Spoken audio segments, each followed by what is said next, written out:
Bonjour, bienvenue au rendez-vous expert du mois d'octobre de Keox. Il est 14h30, l'heure de débuter cette session. Avec nous aujourd'hui, Catherine Charlot-Valdieu et Philippe Outrequin. Merci d'être avec nous. Vous êtes tous les deux économistes spécialisés dans les questions de développement urbain durable et des énergies. Vous avez écrit ensemble un ouvrage aux éditions du Moniteur sur les nouvelles architectures écologiques. Avant de vous laisser la parole, je rappelle aux participants qu'ils peuvent poser leurs questions via la boîte de dialogue sur la droite de l'écran. N'hésitez pas à utiliser le bloc questions et nos deux intervenants répondront aux questions à la fin de leur intervention. Je vous laisse donc la parole, Philippe Outrequin.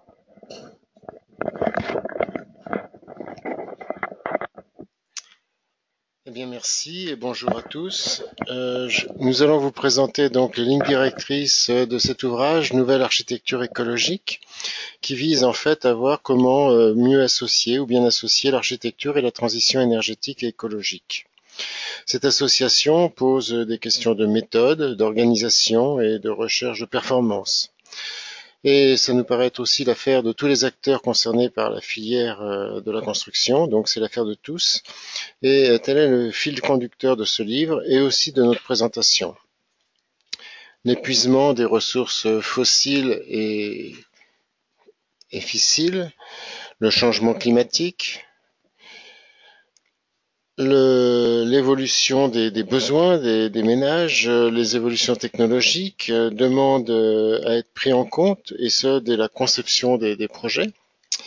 La diversité des territoires, qui exige aussi une plus grande attention aux ressources locales, souvent renouvelables, susceptibles de favoriser le développement local. Toutes ces dimensions doivent être prises en compte et ont été privilégiées dans notre ouvrage à travers la présentation approfondie, détaillée de 28 opérations de construction ou de rénovation, et en se focalisant sur ces différents aspects de la transition énergétique et écologique dans le logement. Mais cet ouvrage se limite pas simplement à une présentation de bâtiments exemplaires, on essaye aussi de présenter une méthode pour construire des logements abordables, donc sur les coûts de construction et les charges futures à réduire, minimisant les impacts environnementaux, notamment les gaz à effet de serre et la valorisation des énergies locales et renouvelables, et enfin améliorer le confort, la qualité sanitaire pour les occupants, le tout assurant aussi des objectifs de performance, la fiabilité des résultats.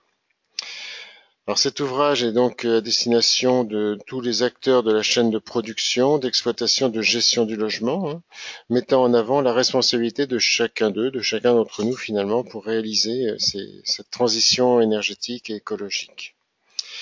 Ce qui veut dire une implication forte de la maîtrise d'ouvrage, notamment lors de la rédaction des cahiers des charges, un partenariat étroit dès la conception du projet entre l'architecte, le bureau d'études thermiques physiques du bâtiment et la maîtrise d'ouvrage, l'adhésion de tous les intervenants sur le chantier, un suivi de chantier certainement renforcé en sensibilisant, formant les compagnons pour le respect notamment des schémas de détail qui sont assez largement présents dans notre ouvrage. Et enfin, un partenariat aussi entre l'occupant et le gestionnaire lors de l'exploitation et notamment lors de la livraison du bâtiment et de sa mise en route. Donc tout cela montre bien qu'une meilleure prise en compte de l'ingénierie est absolument indispensable, une montée en compétence de tous les acteurs, une meilleure écoute des attentes et des besoins de chacun. Tel est un petit peu le message que l'on veut faire passer dans notre ouvrage.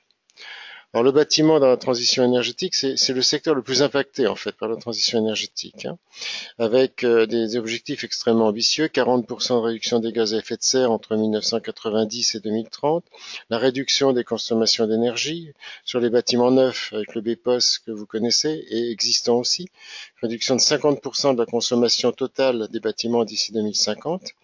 Ça, c'est la loi sur la transition énergétique pour la croissance verte qui le prescrit. Un enjeu aussi économique, les ménages consacrent plus de 30% de leurs revenus à leur logement, loyer, remboursement des emprunts, charges, ce qui est énorme par rapport à d'autres pays européens notamment. Et enfin, un gisement d'emplois important avec sans doute 300 000 emplois possibles dans la rénovation énergétique des bâtiments et le développement des ENR. Alors les logements à construire ou à réhabiliter, ce doit être donc des logements à coût maîtrisé, minimisant, comme on l'a dit, les impacts environnementaux, améliorant le confort et la qualité sanitaire des occupants, avec des objectifs de performance atteints. Tel est l'enjeu donc de l'ouvrage, de montrer des opérations qui ont atteint autant que possible donc tous ces enjeux. Pour cela, je l'ai déjà un petit peu dit, il y a deux contraintes, le développement d'une ingénierie et des partenariats, et notamment entre l'architecte, bureau d'études physiques du bâtiment, avec une montée en compétence des acteurs de la profession. Et puis derrière, de nouveaux modèles de financement, un peu moins explorés dans le livre, mais dont les objectifs sont extrêmement importants. Par exemple, les objectifs de rénovation, c'est environ 15 milliards de plus qu'aujourd'hui pour la rénovation des bâtiments existants.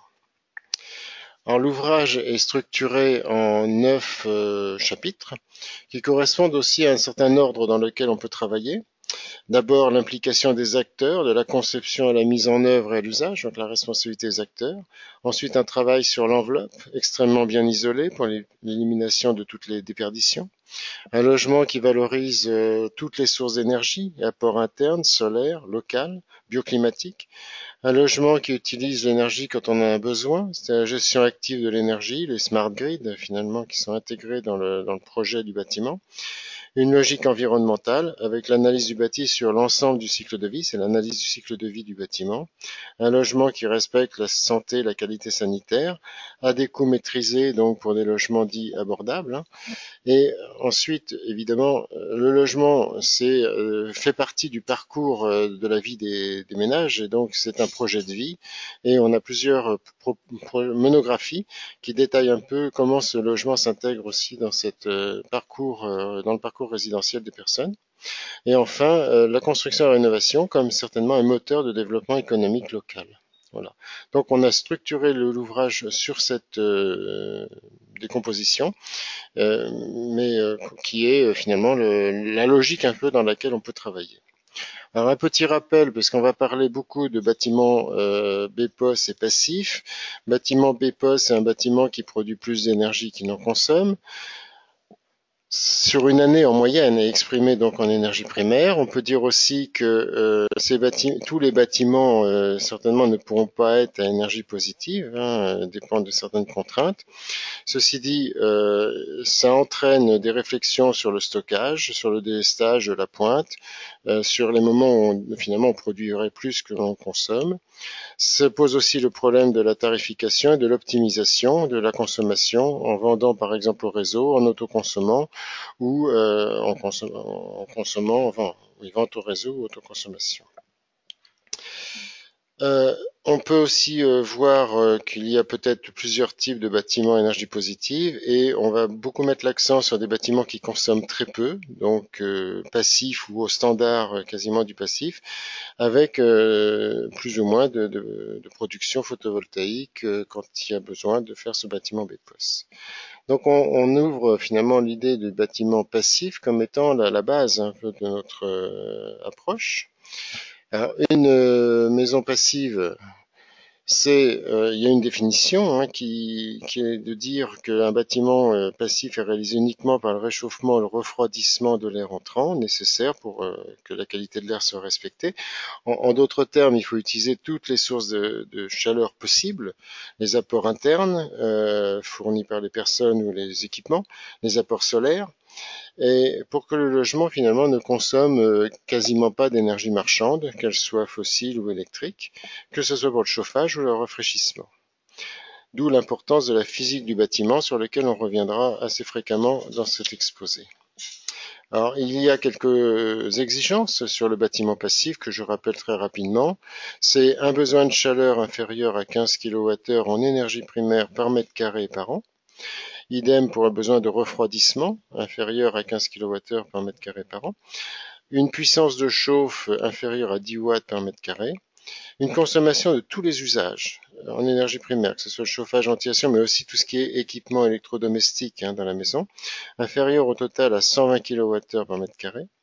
Une étanchéité à l'air très très exigeante avec une différence de pression de 0,6 volume par heure, c'est à peu près 4 à 5 fois ou 6 fois l'exigence de la RT 2012. Et enfin, une exigence en termes de confort d'été. Donc, ce qu'on voudrait dire donc dès le départ, c'est que le contenu des études de cas donc est présenté là dans le transparent que vous avez, où vous voyez qu'il y a effectivement une vision très détaillée du bâtiment avec son contexte, le cahier des charges, une conception architecturale et énergétique, l'ensemble des équipements qui sont également mis en avant, et une évaluation autant que possible de la qualité environnementale, de la façon dont les locataires ou les usagers, les occupants peuvent utiliser leur logement, la performance réelle du bâtiment qui est évidemment un point très important en relation aussi avec le coût, du coût d'investissement, coût et les charges. Parce que une des orientations de ce type de bâtiment, c'est quand même de réduire les charges à terme. Hein. Voilà.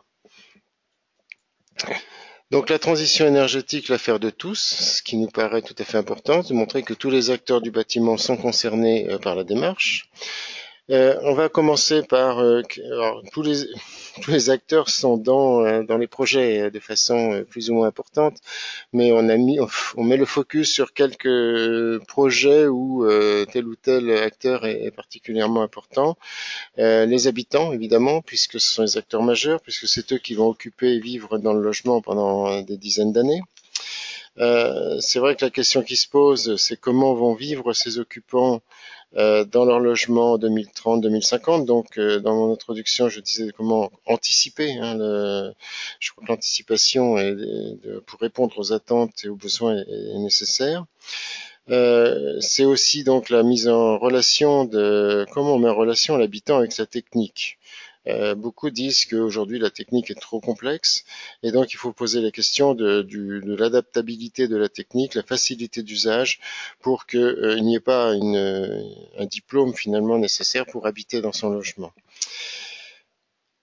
On reconnaît également l'importance donc d'intégrer l'usage dans la phase de conception, ça c'est la tâche des architectes de bien y penser, et l'habitant dans la phase de mise en œuvre. Alors, on va donner deux, trois exemples sur cette intégration de l'habitant dans la conception et dans la mise en œuvre du bâtiment. Et c'est vrai qu'un des exemples les plus représentatifs, c'est l'habitat participatif. Donc, l'habitat participatif, c'est quoi? C'est la participation active des habitants pour disposer d'un logement qui est conforme à leurs attentes et leurs besoins. Et puis, c'est aussi, il faut bien l'avouer, un moyen de réduire les coûts de l'ordre de 15 à 20% par rapport à une construction traditionnelle. Alors l'habitat participatif, on a plusieurs projets qui sont présentés dans ce livre. Il y en a un en France, là que vous pouvez voir, donc c'est le Jardin de Jules à Villeurbanne. Il y a également des projets en Allemagne, en Belgique, en Suisse, qui sont assez plus nombreux d'ailleurs qu'en France. Alors le bâtiment Brutopia à Bruxelles soutient l'autopromotion, principalement comme un moyen pour des familles modestes d'accéder au logement.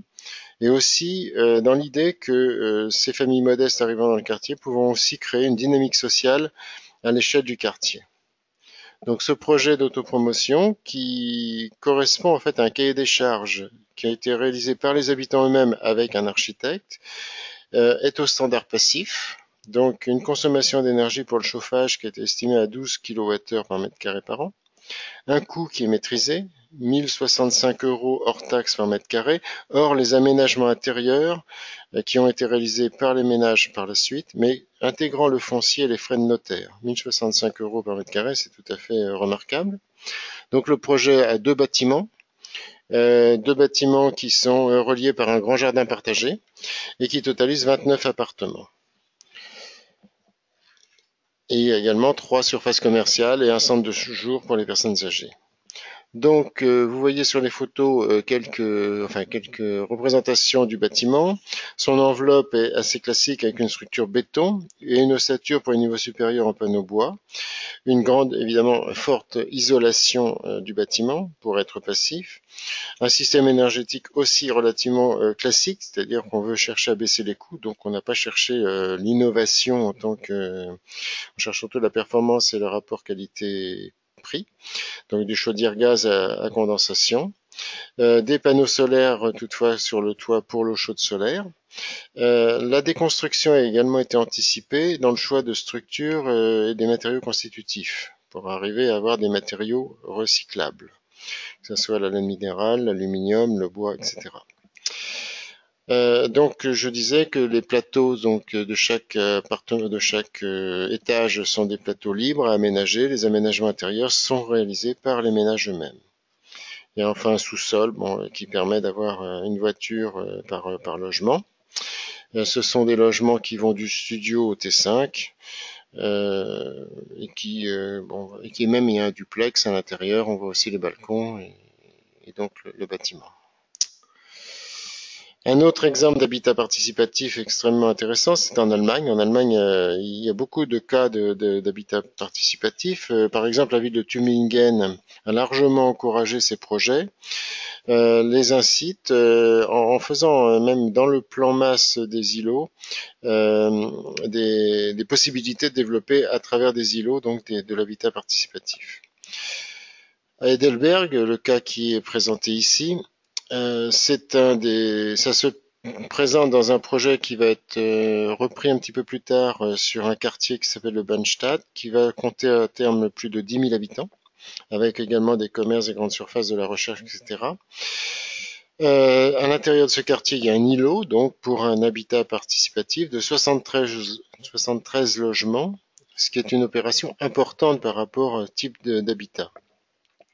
Il y a une association d'habitants qui a retenu un architecte, lequel a rédigé un cahier des charges en accord avec les habitants. Au total, on voit sur le plan, il y a 5 bâtiments, il y a 3 immeubles pour 53 appartements et 2 structures comprenant chacune 10 maisons de ville accolées, possédant chacune un petit jardin privé. On a également une ouverture vers la promenade qui est en bas de l'écran. Une grande promenade qui permet de bénéficier finalement au logement et aux habitants d'une vue sur la nature, un cœur d'îlot extrêmement important, et tous les bâtiments sont reliés par un parking souterrain et en surface s'ouvrent sur leur cœur d'îlot. Et également dans la résidence, des salles communes et des appartements d'hôtes, permettant donc de réduire la taille des logements, mais permettant donc à des familles de recevoir des amis ou de la famille.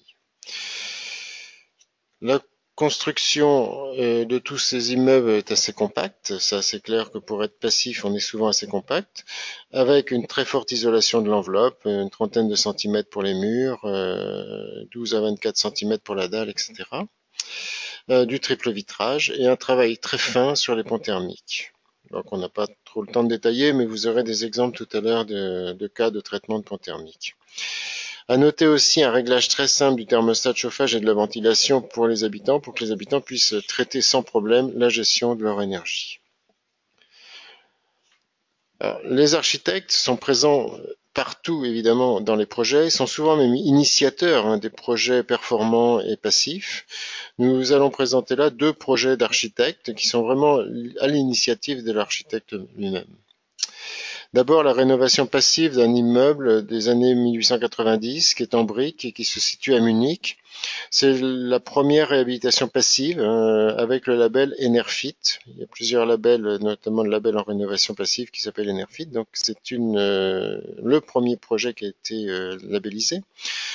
Il y a 13 logements sur 5 niveaux, il y a 6 bureaux, il y a un commerce sur rue qui existe donc dans ces bâtiments en briques. En fait, il y a 3 immeubles, il y a un bâtiment qui est avec une façade sur rue, il y a un deuxième bâtiment dans la cour avec 5 niveaux, et puis tout à droite de l'écran, vous avez des bureaux qui sont situés dans 2 petits bâtiments au fond de la cour, au fond de parcelle.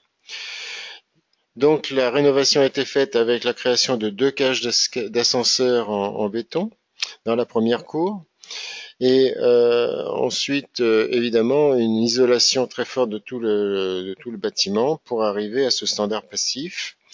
La complexité de la résidence avec ces 5 bâtiments a demandé un zonage pour la ventilation double flux. 4 zones avec un système pour les bureaux en arrière-cour, un autre pour les bâtiments du milieu, etc. L'important, c'est de retenir cette idée de zonage de la VMC double flux qui est qui pose des questions de calcul importants et qui évidemment a un coût en termes d'ingénierie, mais qui est particulièrement importante pour atteindre les résultats escomptés. Et puis également, du fait de la des natures et du type de bâtiment, oui, une articulation entre une isolation par l'extérieur et une isolation par l'intérieur. Par contre, il n'y a pas eu de contraintes particulières pour la rénovation du bâtiment par rapport aux choix architecturaux qui étaient prévus initialement.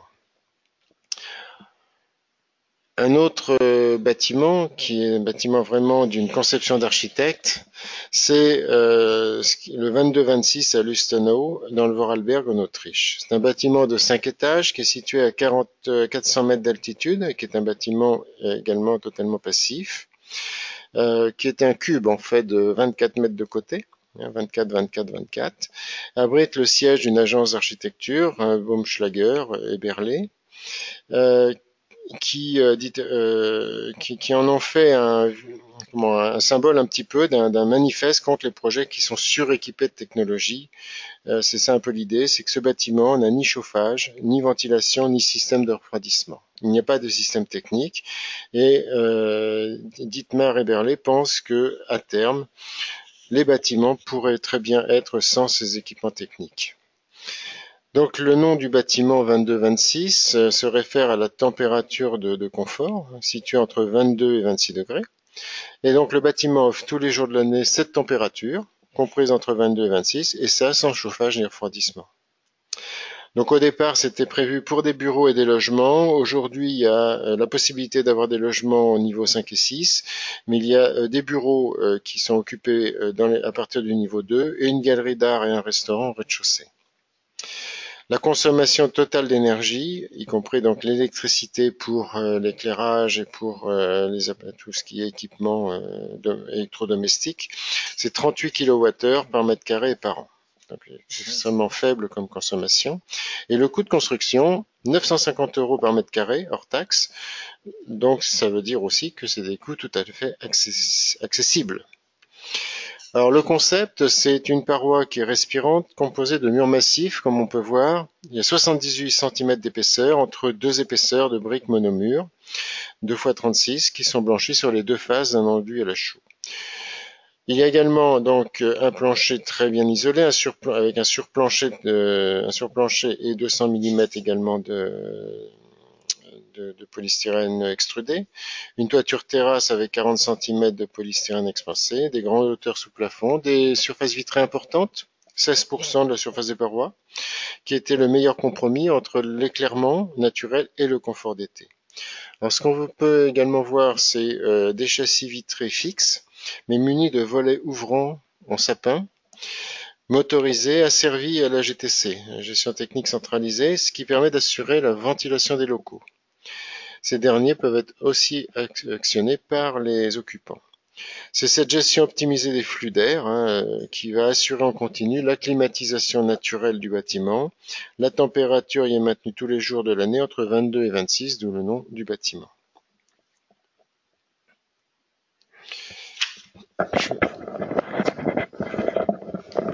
Bonjour, c'est Catherine Charlot-Valdieu qui continue. Donc on va aborder maintenant les bailleurs sociaux. Les bailleurs sociaux sont des acteurs très importants en ce qui concerne les innovations dans le bâtiment. Et on a présenté de nombreux cas dans cet ouvrage, soit en construction neuve, soit en réhabilitation. L'objectif le plus souvent des bailleurs sociaux étant à la fois de limiter le coût d'investissement et aussi de réduire les charges pour les ménages. Donc apparemment, il semble que vous voyez pas très bien ce qu'il y a dans le bas de l'écran. Donc là, ce sont les années. On va commencer par le cas d'un bailleur social qui est NHT au Tyrol. C'est le plus important bailleur social d'Innsbruck. Et on voit sur cette image l'évolution des charges. Donc des charges énergétiques, et des autres charges qui sont en bleu. L'eau chaude sanitaire étant sur ce graphique en vert. Donc on voit qu'ils ont réussi à maintenir l'évolution des charges énergétiques, et ça grâce à une décision de tout construire ou réhabiliter en passif beaucoup plus vite ce sont parmi les premiers en Europe, dans la mesure où ils ont commencé dès les années 2008-2010. Donc avec par exemple une opération à l'Oden-Areal, NHT compte aujourd'hui à peu près 2000 logements passifs. Donc c'est à peu près autant qu'en France, la totalité en France en 2017. Donc c'est vraiment important. Et la dépense énergétique des locataires est restée stable en euros courants depuis 1979. Donc c'est vraiment remarquable.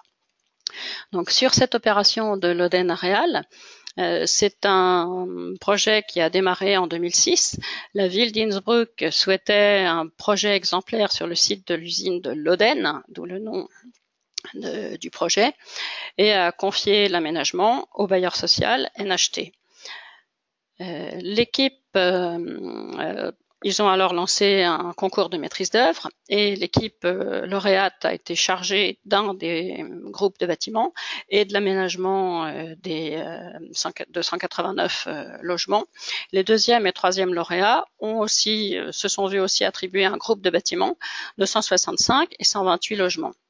Donc c'est vraiment une opération importante. Il y a 6 bâtiments en forme de U, comme vous voyez sur l'image en haut à droite. Et en forme de L, pardon. Et le résultat de cette opération s'est élevé à 1665 € par mètre carré, ce qui est relativement élevé, mais il faut remarquer que c'est la première opération en passif, à la fois du bailleur, de l'entreprise et de la plupart des entreprises qui ont contribué, qui ont participé à ce projet.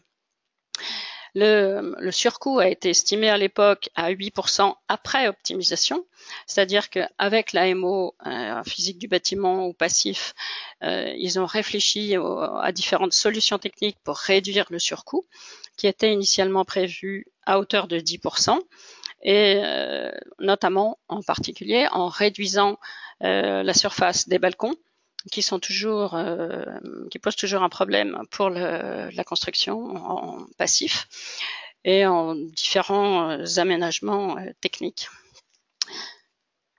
Bon, ce sont des grands appartements avec des balcons plus importants pour premier bâtiment, un peu moins pour les autres. Une isolation de l'enveloppe évidemment très importante aussi, 29 cm de PSE sur les murs, 18 à 26 cm pour le plancher bas, 39 cm pour la toiture terrasse et bien évidemment du triple vitrage. Bon, vous voyez les montagnes sur les hauteurs. L'hiver, il fait pas très chaud à Innsbruck.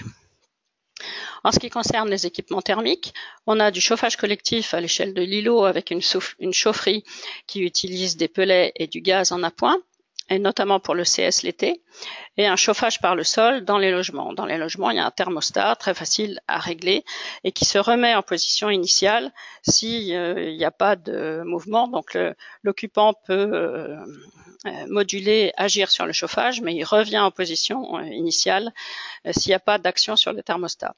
Et puis, il y a aussi l'utilisation de CS solaire avec environ 1000 m² de panneaux solaires. La ventilation, bien évidemment, c'est une ventilation double flux, qui est une ventilation collective par immeuble, avec un préchauffage de l'air l'hiver et un rafraîchissement l'été grâce à un échangeur de chaleur qui est couplé à une source d'eau souterraine.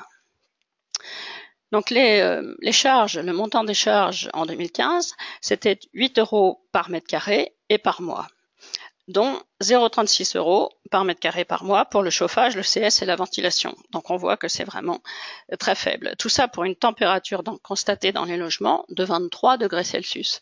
Donc c'est pas les 19 degrés qui sont réglementaires en France. Un petit point rapide sur les balcons que j'évoquais tout à l'heure. Donc ils ne sont pas des solidarités de la façade, d'où un risque de pont thermique important. Et l'AMO a proposé un système de console isolante pour régler ce problème de pont thermique. Une deuxième opération peu après, toujours à Innsbruck, juste à côté en fait, comme vous pouvez le voir sur la photo en haut à droite, c'est l'opération du village olympique d'Innsbruck, qui comprend 13 bâtiments, des plots, soit près de 30 000 m² habitables, 444 logements, dont 313 logements sociaux. Il y a eu là aussi un concours de maîtrise d'œuvre, 2 lauréats, et on voit très bien là sur les photos deux groupes de bâtiments avec des modénatures de façade très différentes. Alors, un petit point effectivement que je n'ai pas précisé tout à l'heure, c'est que la ville d'Innsbruck et le bailleur se sont entendus pour créer ensemble une filiale à 51% NHT et 49% pour la ville d'Innsbruck, une filiale entreprise de construction à but non lucratif. Donc ça permet là aussi de réduire les coûts. Pour ces deux types de bâtiments, le premier groupe de bâtiments est en structure béton avec préfabrication des colonnes montantes, et le deuxième groupe de bâtiments est en structure acier béton avec des façades en panneaux sandwich bois préfabriqués. Donc deux systèmes constructifs différents, mais bien évidemment des caractéristiques en termes d'accessibilité PMR, de logement adaptable et place de vélo ou stationnement souterrain toujours, qui sont les mêmes, raccordement au réseau de chaleur, chaufferie bois et géothermie, ECS solaire là aussi, et le tout pour un coût de 1 500 € le mètre carré. Donc c'est un peu moins que l'opération précédente de l'Oden Areal. Et là aussi, bien évidemment, c'est du passif. Alors là, une troisième opération qu'on a reprise parmi celles de l'ouvrage, c'est une opération en France, celle-là. Donc là, il s'agit de Mordel, dans l'agglomération de Rennes. C'est là aussi la ville de Mordel qui est à l'origine de ce projet passif. C'est un projet, là on vous montre les images du jardin de Fresnes, qui est conçu par Pommier Architectes et Associés, et qui est du bailleur social Néotois. Sur cette opération, sur ce terrain de Mordel, il y a deux bailleurs sociaux qui ont chacun construit un bâtiment passif, Néotois et Archipel Habitat. Bon, là, vous avez l'image de l'une des deux opérations. Le chauffage, c'est une chaudière collective gaz avec une VEC double flux. Il y a 24 logements sur 3 niveaux avec attique. C'est un bâtiment qui est orienté est-ouest, d'où les décrochés un peu surprenants que vous pouvez voir sur la façade, pour orienter les menuiseries au sud. La structure est en béton armé avec une isolation thermique par l'extérieur. Il y a une seule cage d'escalier avec un ascenseur et une circulation centrale, et tous les logements possèdent une double orientation, le T6 qui est sur le toit ayant même 3 orientations. Là aussi, il y a un parking souterrain avec 24 places de logement en sous-sol. Et cette opération est intéressante parce que c'est la première qui avait lieu sur l'agglomération de Rennes Métropole. Et Rennes Métropole a aujourd'hui inscrit le passif dans son PLH. Donc on voit l'évolution et le rôle moteur de la collectivité aussi pour favoriser le passif et la réduction des charges des locataires. Bon, je vais peut-être passer un peu. Donc, ce qui est très important dans le passif sont tous les carnets de détails. Donc là, on voit un exemple sur toujours la même opération de Mordel, le jardin de Fresnes à Néotois, avec des schémas de détail sur tous les points susceptibles de générer des ponts thermiques qui doivent être non pas rester sur la baraque de chantier, voire au siège des entreprises, mais bien sur le chantier et partagés par l'ensemble des intervenants sur le chantier. Donc, ce qui nécessite bien évidemment un suivi de chantier un peu plus important que d'ordinaire. Bon, là, on voit d'autres schémas de détail sur l'attique. Les problèmes, c'est les liaisons plancher-façade sur le toit, et la même chose au niveau des sous-sols. Donc, une conception soignée en amont avec des schémas de détail qui permettent aux entreprises de mise en œuvre de poser correctement les isolants et d'éviter les ponts thermiques pour avoir une continuité de l'isolation. Alors, un autre exemple, là on est toujours en France, on passe à Nantes. C'est l'exemple d'un bâtiment qui n'est pas passif cette fois, qui est BEPOS. qui est certifié Promotelec BBC Finergie RT 2005, qui a été conçu par Institut Architecture et Environnement. C'est un bâtiment qui totalise, enfin il y a 2 bâtiments qui totalisent 30 logements. Et l'objectif de Nantes Habitat était d'offrir à ses locataires à la fois confort et qualité, tout en minimisant les charges des locataires. C'est un peu toujours le même objectif, mais cette fois avec un calcul réglementaire, avec le moteur de calcul de la RT 2005. Donc, cette opération répond à une double ambition, à la fois technique et sociale. Donc, il y a un fort accompagnement des locataires. Et vous voyez sur l'image en bas à droite, bon, si vous ne voyez pas le bas de l'écran, vous arrivez peut-être quand même à distinguer la coursive du bâtiment, qui est une coursive emballée avec un effet architectural important et qui a été une coursive qui a été agrandie pour permettre la convivialité des locataires. Alors l'objectif, c'était aussi bien évidemment, il y avait aussi bien évidemment un objectif économique. Il fallait respecter une enveloppe de 1 800 € hors taxe par mètre carré de surface habitable pour l'ensemble des travaux de construction et d'aménagement.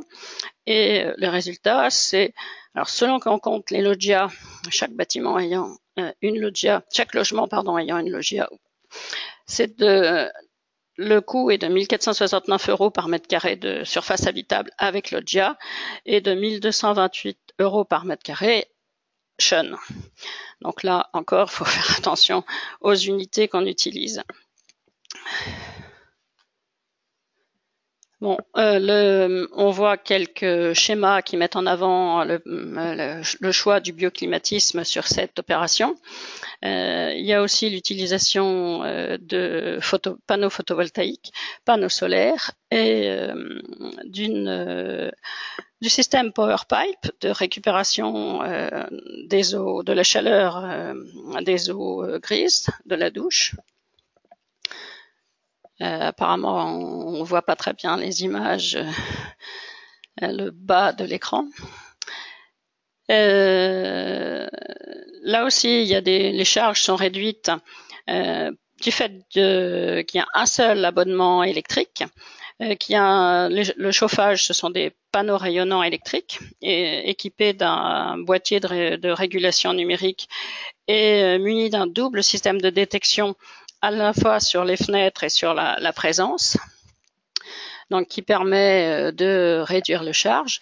Et le CS est fourni par un système héliopaque, donc avec une production jour et nuit, et 50 mètres carrés de capteurs solaires couplés en élastomère, une moquette, c'est des panneaux en moquette solaire qui sont placés en toiture et associés à une pompe à chaleur.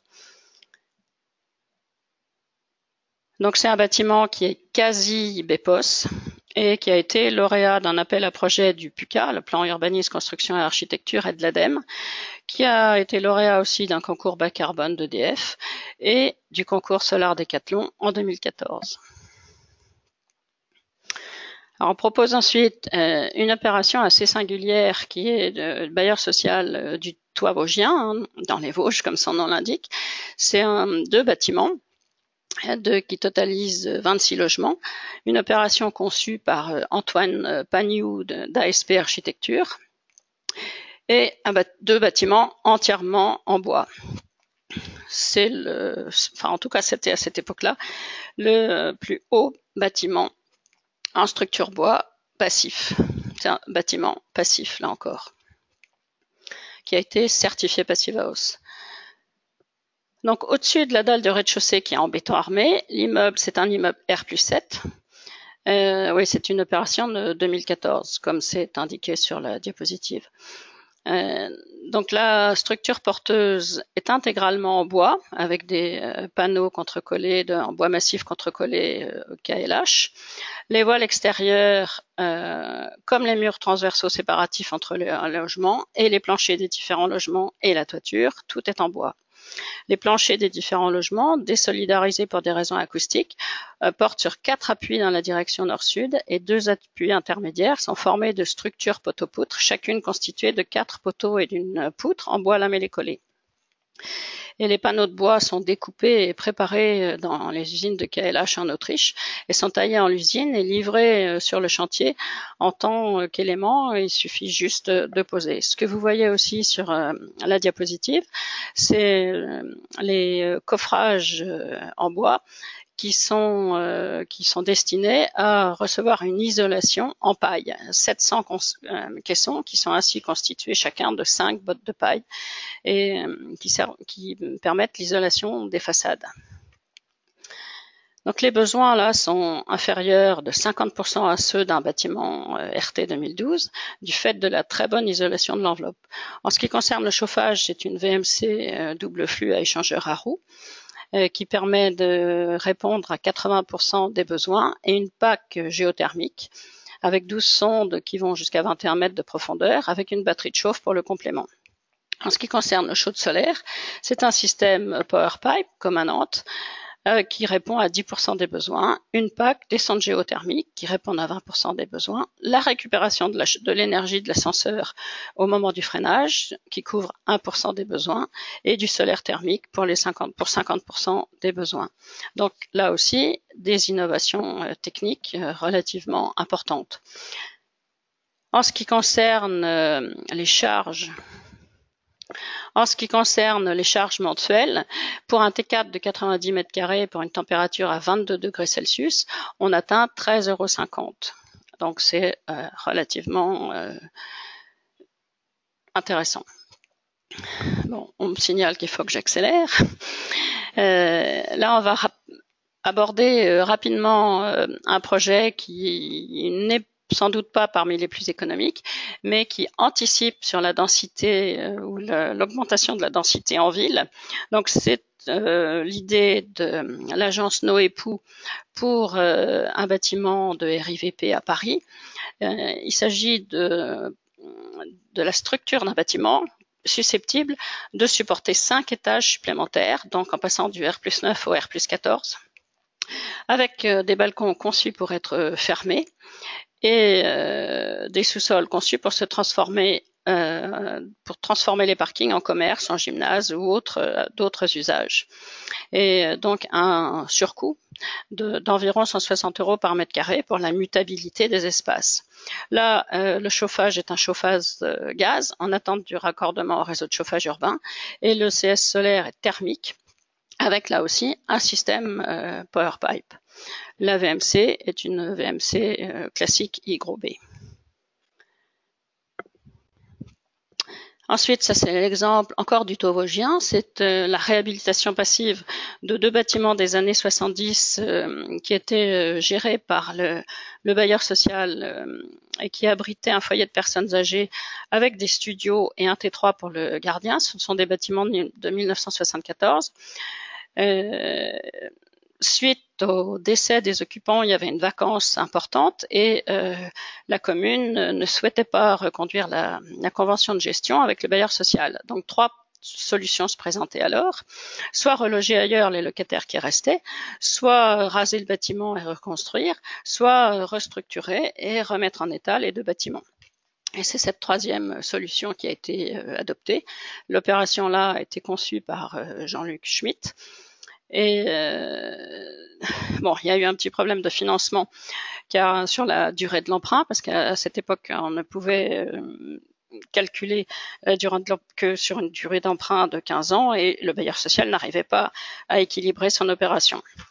Depuis cette époque et suite à cette opération, la Caisse des dépôts a augmenté cette durée et c'est maintenant possible sur 25 ans. Bon, je vais passer un peu sur les choix techniques, mais c'est là aussi on vous suggère d'aller voir ces bâtiments. Là, il y a encore beaucoup d'usages de bois, du bardage bois en mélèze, une isolation des combles de 50 cm en ouate de cellulose et de 24 cm en polystyrène extrudé pour les fondations. Une chaudière bois qui réchauffe l'air de la VMC double flux et qui dessert également un autre bâtiment municipal à proximité. Donc c'est le CS solaire avec la chaudière bois. Il y a une crèche aussi dans ce bâtiment. Donc si on parle des résultats, avant travaux, c'était un chauffage fioul et la consommation était de 220 kWh par mètre carré par an. Après travaux, on est passé à 1250 € par an pour un logement de type 3. Non, c'était le prix avant travaux, pardon. Et on est passé à 152 €, donc de 1250 à 152 € par an pour un T3. Donc des économies de charges considérables pour les locataires. Quant au prix de construction, il s'est élevé à 1070 € par mètre carré de chêne. Bon, là aussi, l'utilisation du bois fait que le bilan carbone de ce bâtiment est très favorable. T'as passé Malmö? Bon, donc là, on est en Suède, à Lixas. Donc là, je vais aller un peu plus vite. C'est une opération aussi très intéressante. Il y a eu un partenariat entre les entreprises, l'architecte et l'université locale.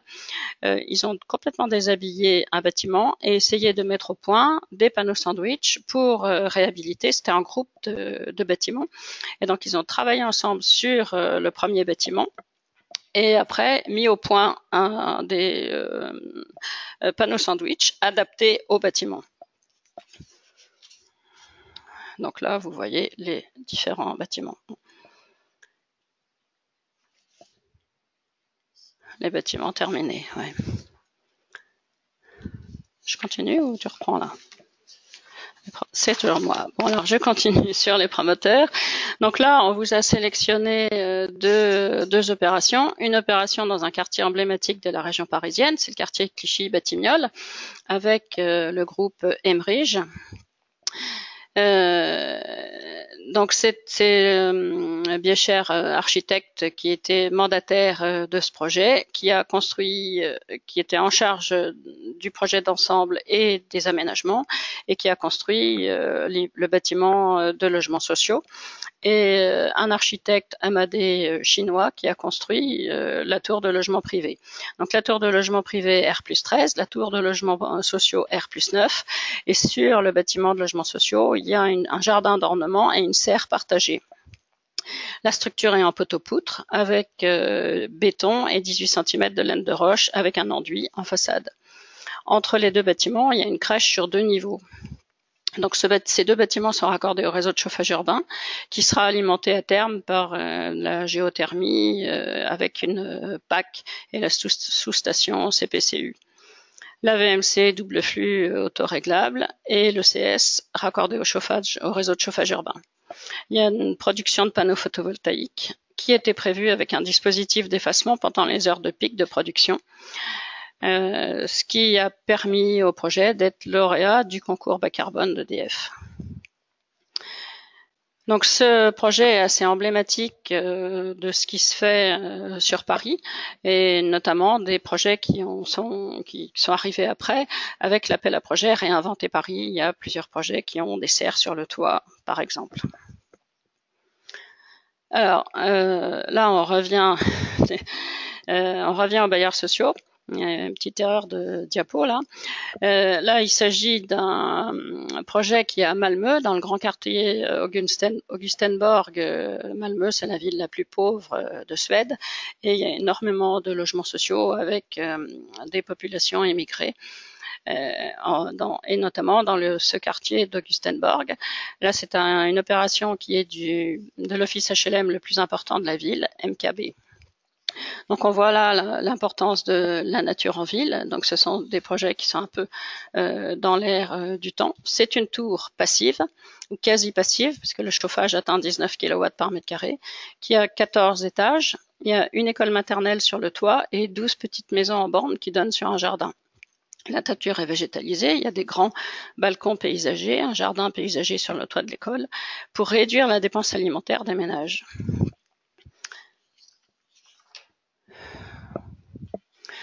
Et la dernière opération, bon, c'est une opération beaucoup plus classique, c'est une maison évolutive, c'est une opération de Bouygues qui est à Chanteloup en Brie et qui a recours au bois. En particulier, c'est une opération conçue par l'agence AW avec Pouchet Consultant. On arrive à un prix de sortie de 3 700 à 3 008 € le mètre carré.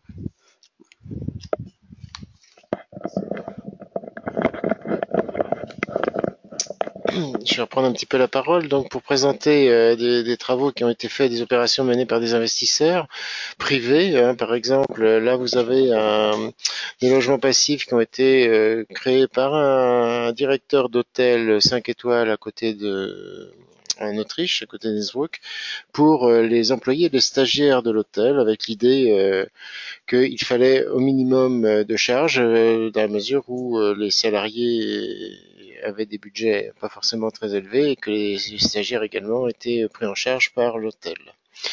En fait, c'est intéressant parce que ce directeur d'hôtel ça a été convaincu de l'intérêt du passif en allant voir d'autres projets et notamment des hôtels, une chaîne d'hôtels qui s'appelle Explorer, qui c'est en Allemagne et en Autriche et qui a développé finalement ce standard passif dans tous ses hôtels. Voilà. Donc là, vous voyez l'hôtel face nord et face sud, arrière et devant. La résidence, pardon, c'est la résidence des employés. Un autre exemple, c'est un promoteur privé à Schaerbeek, à côté de Bruxelles, qui a donc acheté une friche industrielle pour transformer cette friche en 17 logements et en bureaux, 450 mètres carrés de bureaux.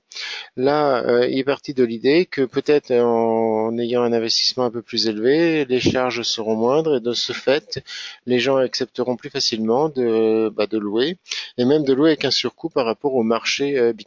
Et effectivement, son résultat, c'est de faire un bâtiment passif, des logements qui sont également quasiment au standard passif, pas tout à fait aux 15 kWh, mais guère plus, et puis également proposant par le maître d'ouvrage aux locataires, hein, des espaces communs, une laverie, une salle de sport, un potager, un local à vélo, etc. qui permet effectivement de faire que les gens sont demandeurs de ce logement. Alors le loyer est à peu près de 15% supérieur au prix, au loyer du marché, mais avec des charges bien réduites, ce qui fait que globalement c'est intéressant pour tout le monde finalement. À noter au niveau technique, peut-être la difficulté de lier, parce qu'il y a une extension que vous voyez en bas à droite de l'image, une extension donc du bâtiment en structure légère, sachant que l'ancienne usine était sur des pieux du fait du terrain, et donc il a fallu concilier donc une structure relativement légère avec cette structure lourde et éviter le pont thermique, donc avec quelques difficultés techniques non négligeables. Alors les entreprises également peuvent participer directement à des projets tout à fait innovants et voire souvent dans le cadre d'un standard passif. Là, vous avez l'exemple d'un constructeur qui nous a bien intéressé. C'est une entreprise familiale créée par un menuisier en 1965 en Allemagne, à Rena Links, qui est à côté de Strasbourg, au nord de Strasbourg, hein, pour les Français. C'est une entreprise familiale qui aujourd'hui a plus de 1000 salariés.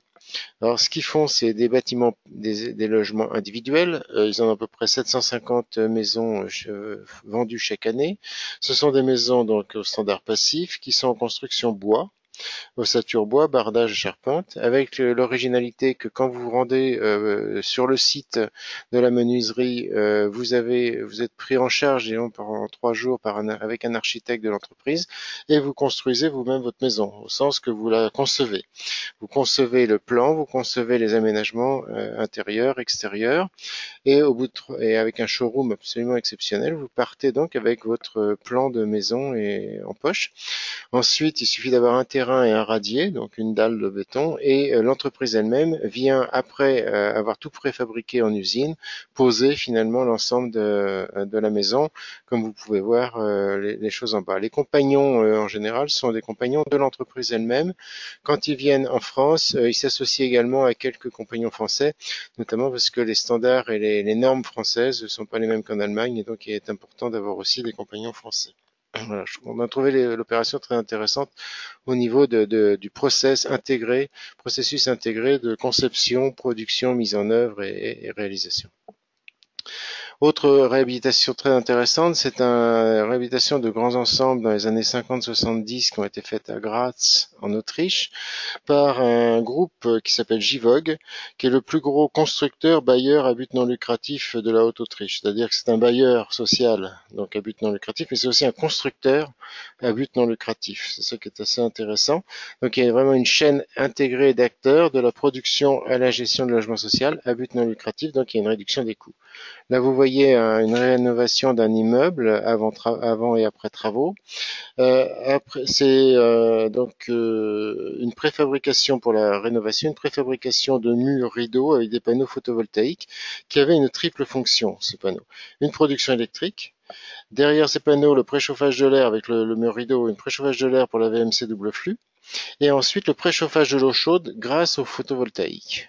C'est-à-dire que les panneaux photovoltaïques, l'électricité produite va directement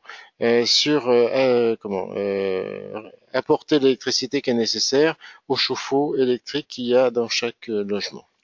Donc là aussi, une préfabrication en usine en intégrant donc dans la façade les fenêtres coulissantes.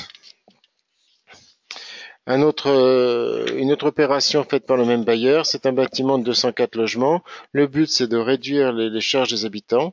Donc, une enveloppe préfabriquée à très haute isolation, avec un mur à ossature bois, avec isolant en cellulose, un panneau USB, un nid d'abeilles solaire, un vide d'air et un verre trempé à l'extérieur. L'originalité, c'est donc le verre qui protège le nid d'abeilles et le nid d'abeilles permet de stocker la chaleur l'hiver et de faire en sorte que la chaleur de la façade soit la même que la chaleur intérieure du logement. Donc il n'y a pas ou moins de déperdition et ça permet donc d'avoir cet équilibre. L'été, c'est un petit peu le phénomène inverse. La préfabrication aussi des panneaux, vous le voyez en bas à gauche. Les performances réalisées sont spectaculaires. Ce n'est pas le facteur 4, mais c'est le facteur 10 en fait. La consommation finale est réelle, est passée de 135 kWh par exemple sur un des deux bâtiments à 8 kWh pour la consommation d'énergie finale pour le chauffage, 135 à 8, et pour l'eau chaude sanitaire de 20 à 9. Ça c'est sur le premier bâtiment Liebherr. On voit le facteur 10. Je suis un peu rapide, mais je suis un peu pressé maintenant par le temps. On voulait aussi vous présenter, mais ça vous retrouverez tous les détails évidemment dans le livre, la maison d'un ingénieur qui était l'objet d'un test de la performance thermique de différents écomatériaux.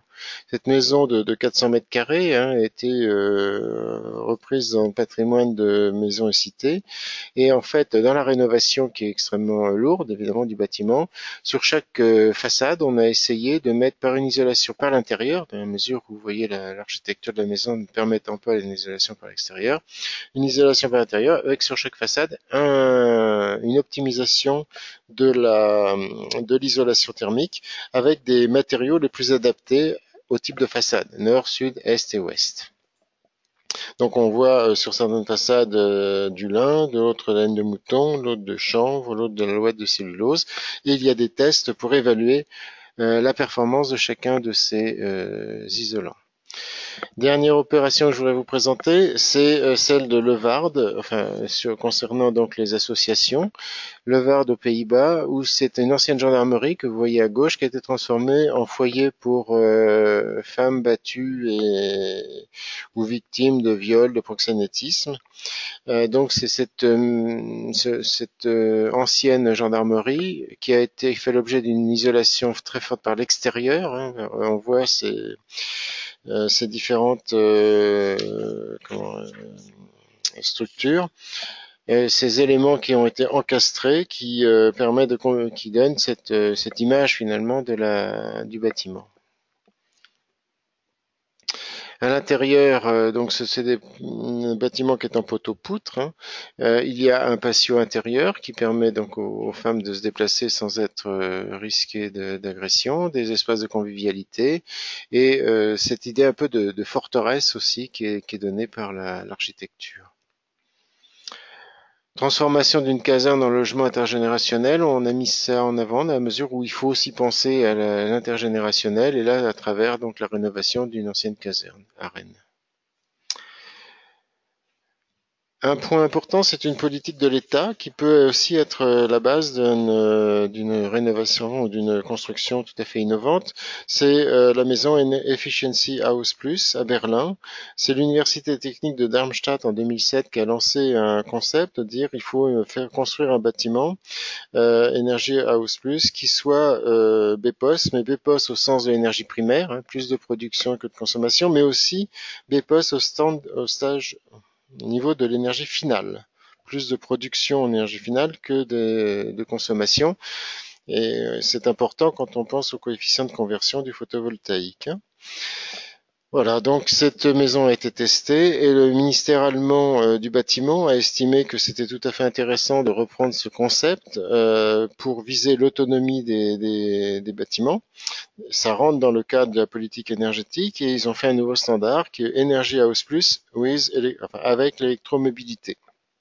D'où vous voyez à l'entrée des bâtiments, des logements, la voiture électrique, il y a aussi le vélo électrique. Et l'idée donc c'est de pouvoir avoir un bâtiment autonome. Donc sur la façade est, vous voyez donc l'ensemble de l'entrée, le local technique qui est par ici avec la flèche et le local, donc les locaux techniques. Ici, donc on est à l'ouest du bâtiment. La voiture électrique, le vélo qui peut aussi se charger. Sur la façade sud, vous avez tout un ensemble de panneaux photovoltaïques. La toiture également panneaux photovoltaïques. Au total, sur la maison, vous avez 170 mètres carrés de panneaux photovoltaïques.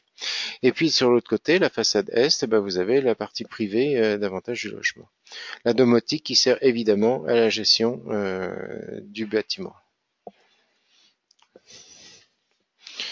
Ce qui est intéressant, c'est l'idée que cette maison autonome a fait l'objet donc d'une diffusion à travers un réseau qui associe une cinquantaine d'entreprises à la construction et on voit différents modèles finalement de la maison vers la maison autonome qui est encore raccordée au réseau parce qu'il y a une réflexion sur l'optimisation tarifaire. Voilà. Toujours sur l'aspect de Smart Grid, on voit ce projet de bureau en fait, hein, de bâtiment intelligent qui est intégré au réseau électrique à Vannes, avec des batteries. Le précédent projet aussi avait évidemment, j'ai oublié de le mentionner dans la précipitation un petit peu, des batteries de stockage d'énergie pour arriver justement à faire cette optimisation tarifaire. Il en est de même ici dans ce projet qui est assez intéressant à ce niveau-là de l'optimisation tarifaire. On va peut-être malheureusement aller assez rapidement sur les conclusions. Tu veux conclure? Oui, je vais vous passer. Oui. Bon, je reprends la parole. On va aller très vite parce qu'on est au bout du temps.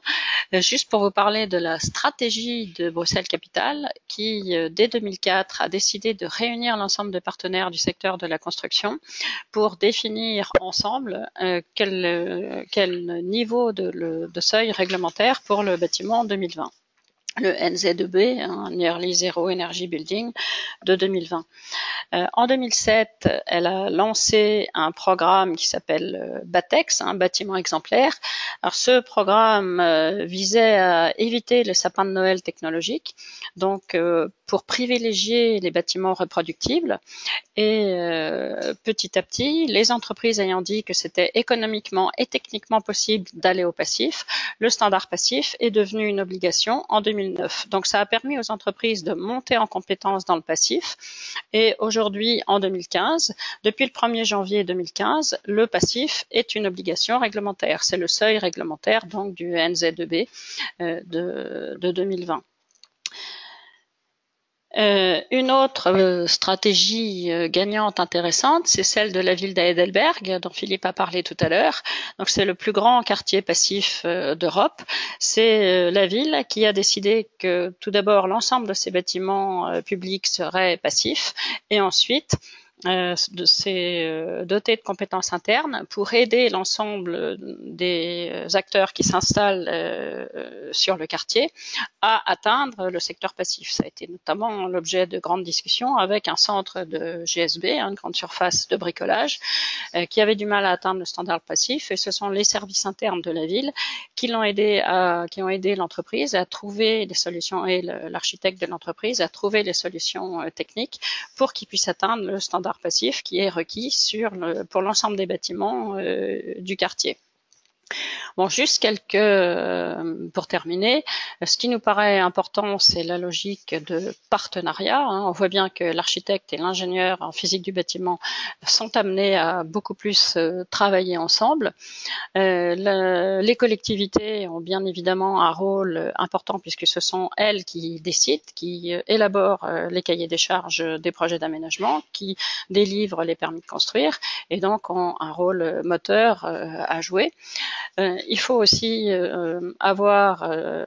prévoir des solutions techniques faciles à utiliser. Là, on voit sur l'image les filtres de la VMC qui doivent être faciles à changer. Je reviens sur la dernière image.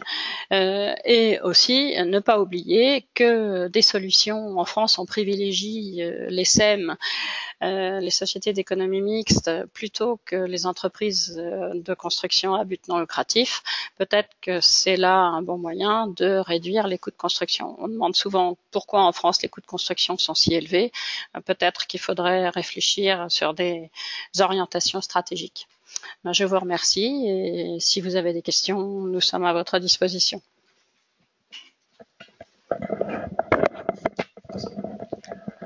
Alors, je reprends juste la parole 2 minutes pour me remercier déjà nos deux intervenants et pour dire que nous allons maintenant passer aux questions. Je vous rappelle que vous pouvez les poser via la boîte de dialogue questions. Voilà, donc vous avez 2-3 minutes pour continuer à poser quelques questions.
Oui, donc nous avons un certain nombre de questions, je vais essayer d'y répondre.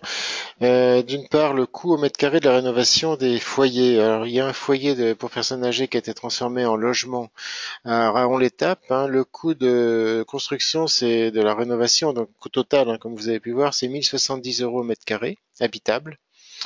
Ça c'est voilà. Et puis également la rénovation du foyer pour femmes en Pays-Bas, à Leeuwarden. Là, la rénovation a coûté 750 € par mètre carré. Donc en béton plus bois. Donc ça c'était une question. Sur la RT, effectivement, c'était RT 2012, sans doute que la langue a fourché à ce moment-là. Concernant les fonds, comme les entreprises à but non lucratif qu'on a vu en Autriche, comme NHT ou JVOG, effectivement, c'est ou bien d'autres bailleurs sociaux qui peuvent être dedans, ou des fonds publics. Par exemple, NHT, c'est la moitié, la ville d'Innsbruck qui est partie prenante de l'actionnariat. La question concernant le logement, enfin le bâtiment 22-26 en Autriche à Lustano, à notre connaissance, il n'y en a pas. L'architecte travaille aussi en France, hein, l'agence Baumschlager et Berlet, mais il n'y a pas de bâtiment de ce type en France sans chauffage, ni ventilation, ni refroidissement. Concernant la moquette solaire, donc c'est le système Heliopac qui fonctionne donc avec une couverture solaire basse température, hein, c'est vraiment de l'eau à très basse température et qui est ensuite réchauffée par une pompe à chaleur, ce qui permet effectivement d'avoir de l'eau chaude à 60 degrés. C'est moins cher, beaucoup moins cher qu'un panneau solaire. Mais bon, c'est couplé avec la pompe à chaleur. La pompe à chaleur qui peut aussi être bon, fournie par une électricité verte ou autre. Ensuite, il y a également une question sur les bâtiments passifs. Si le bâtiment, oui, effectivement, on a peut-être plus parlé dans notre exposé du bâtiment passif et pas moins du bâtiment écologique. Ceci dit, c'est vrai que le passif répond pleinement aux enjeux écologiques, mais pas uniquement, parce que on a également essayé d'aborder, mais peut-être un peu rapidement, le choix des matériaux, notamment hein, les écomatériaux, les matériaux biosourcés qui font partie aussi des enjeux écologiques. On a également pas beaucoup développé les énergies de chauffage qui restent quand même utilisées et qui peuvent être des énergies renouvelables. Donc c'est aussi cet aspect-là. Enfin, on a également une question, le point qu'on a souvent développé dans le bouquin, mais pas forcément développé là, c'est d'essayer de penser développement local et ce que peut le poids du développement local dans la construction.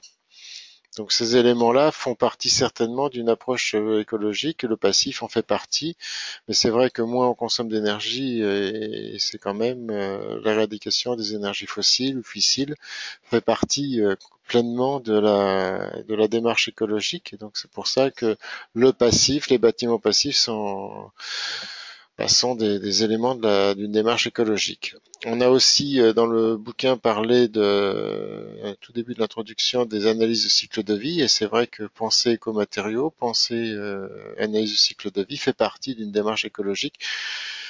Les bâtiments passifs sont pas toujours les meilleurs au niveau de la CV, au niveau de la construction, dans la mesure où on cherche parfois à réduire les coûts, à réduire les charges, et donc on prend des fois les matériaux les plus économiques, pas forcément les matériaux les plus écologiques. Il y a un compromis des fois à faire entre les deux, sachant que il faut mieux souvent réduire la consommation d'énergie pendant 50 ans et avoir peut-être un petit peu plus d'énergie dans le contenu du bâtiment.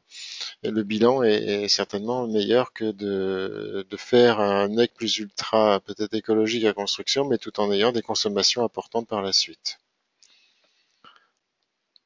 Alors la question pour la construction et la réhabilitation des immeubles de bureaux ou d'ateliers, est-ce que le coût de construction peut inciter à passer en BPOS? Bah pour nous, il est important. Le BPOS, c'est deux choses. C'est d'une part une production d'énergie renouvelable qui est à comparer avec une consommation. L'important, c'est de réduire d'abord la consommation, d'être le plus performant possible. Ensuite, on peut mettre des panneaux photovoltaïques ou pas. Ça reste finalement presque de second ordre. L'important, c'est de réduire les demandes, réduire la consommation. Ensuite, mettre des panneaux photovoltaïques pour faire de la production et être éventuellement autonome, ça dépend vraiment du lieu. Je pense que le pacte électrique breton, par exemple, dont on parle dans le livre, un rôle important à jouer pour favoriser les bâtiments autonomes parce qu'il y a une carence au niveau de l'électricité. En région Provence-Alpes-Côte d'Azur, on a le même problème d'une carence de la production électrique et donc il faudrait favoriser au maximum les bâtiments qui consomment très peu d'électricité ou qui en produisent. Donc le BPOS a une stratégie, correspond aussi à des stratégies territoriales, pas simplement à des stratégies de bâtiments. Alors, question ensuite, je réponds peut-être un peu vite, mais enfin, c'est un peu l'idée qu'on en a. Est-ce que les normes de construction en France vont s'assouplir dans le temps à venir pour faciliter l'exécution de projets atypiques imaginés par des architectes? On dit beaucoup aujourd'hui, les architectes français sont étouffés par les règles de construction, ce qui freine leur imagination, à l'inverse des autres pays comme les pays scandinaves ou le Japon plus souple là-dessus. Ben, je crois qu'effectivement, on est aujourd'hui dans une discussion sur l'assouplissement des règles. On entend pas mal parler sur la construction, pour à la fois peut-être favoriser l'imagination des architectes et aussi pour favoriser sans doute la réduction des coûts. Peut-être que voilà. Donc c'est. Par contre, il y a aussi un problème pour développer les bâtiments passifs, de compétences qui vraiment sont nécessaires à acquérir. Les premiers exemples de bâtiments relativement chers en France, c'est pour ça qu'on en a peut-être assez peu aujourd'hui, sont liés à des coûts importants de ventilation double flux, de différents matériaux, donc de réduction des ponts thermiques. Je crois qu'il y a un travail d'ingénierie. Il faut d'abord accepter ce travail. Et ensuite, je pense que le développement du marché va réduire les coûts. Les triples vitrages, par exemple, ont largement baissé au niveau de leur prix, et ça peut être important. Alors, je pense que la réduction des normes de construction, je crois que c'est dans l'air du temps aussi. Quelle est l'épaisseur totale des parois opaques du 22-26? Alors ça, on les avait. Pour la façade, hein, c'est deux murs c'est deux monomurs hein, en briques, hein, donc les monomurs en briques de 2 fois 39 cm ou 38 cm avec un vide d'air entre les deux. Donc on a une épaisseur de mur de 78 cm. Ça c'est pour les parois opaques. Pour la toiture, je crois qu'on doit être autour d'une quarantaine de centimètres. Et pour la dalle, je crois qu'on était autour de, j'avais dit 28 cm, il me semble bien de mémoire. L'important, c'est vraiment l'épaisseur des façades, effectivement, 78 cm, avec des fonctions différentes du monomure extérieur et du monomure intérieur. Alors, il n'y a rien d'écologique dans du PU, polyuréthane. Oui, mais on ne dit pas que tous les bâtiments on n'a pas voulu ne prendre que des matériaux écologiques en disant on va faire de l'architecture écologique. Je pense que ce qui est intéressant aussi, c'est d'avoir différents objectifs, hein, le développement local, les écomatériaux, le passif, la réduction des consommations d'énergie, le coût, le logement abordable, et que c'est un peu cet ensemble-là, cette réflexion-là avec des compromis. Il y a parfois des compromis qui amènent à prendre du PU. Alors, ce qui se passe avec la RGE, pas que ces entreprises aient envie de suivre une formation. Attendez, avec ce qui se passe avec le RGE, pas sûr que les entreprises aient envie de suivre une formation passive à la suite. Voilà, ça c'est un commentaire un petit peu des difficultés effectivement que la France a encore pour développer le passif, mais je crois qu'il faut effectivement que les pouvoirs publics lancent le marché. Voilà. Merci. Pardon. Eh bien, merci encore une fois à nos deux intervenants. Merci d'avoir partagé avec nous votre connaissance de l'architecture écologique et merci aux participants d'avoir suivi ce rendez-vous expert. Alors, le prochain rendez-vous se déroulera le 8 novembre. Jean-Charles Dubélé nous éclairera sur la mise à jour des règles de sécurité incendie dans les ERP de type M. À bientôt. Merci à tous. Au revoir.